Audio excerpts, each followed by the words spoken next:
Aujourd'hui, je vais vous faire un petit condensé de mes 2 jours à Fukuoka et on commence avec le temple Nanzo-in qui pour moi a été l'un des plus beaux temples que j'ai pu visiter au Japon et il se trouve à environ 1 heure du centre de Hakata. Et il y a la plus grande statue en bronze de Bouddha allongée là-bas. J'ai pris une petite glace au matcha et à la vanille et franchement c'était délicieux. Je suis retourné en centre-ville, j'ai essayé d'avoir le coucher de soleil à la plage mais bon, je me suis perdu en vélo et du coup je l'ai raté. Et je suis parti manger dans un yatai. C'est des espèces de petits stands de street food. Et j'ai pris un Hakata ramen, qui est du coup la spécialité, vu que les ramen viennent de Fukuoka. On est déjà au lendemain et je suis allé faire un petit day trip sur l'île d'Aenoshima. C'est une île assez connue parce qu'en fait, c'est l'île où il y a vraiment énormément de chats. Ce jour-là, il faisait vraiment super chaud. Du coup, les chats, il y en a certains qui étaient un peu cachés à l'ombre, etc. Mais il y en avait quand même vraiment beaucoup sur l'île.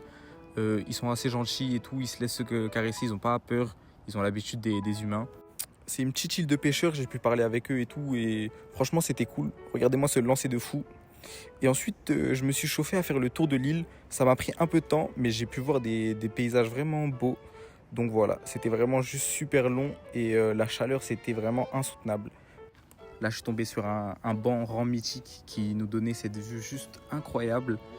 Et j'étais déjà de retour. Après avoir fait le tour de l'île, je me suis posé un peu avec les chats. Je suis revenu en centre-ville pour aller à Canal City. Je mangeais un bon petit burger et il y avait un Ghibli Store. Franchement, c'était vraiment cool. Et j'ai assisté au spectacle d'eau et de lumière du Canal City du coup. Et c'est déjà la fin de mon séjour à Fukuoka. Je suis allé prendre le bus de nuit direction Kyoto. Donc abonnez-vous pour pas rater ça.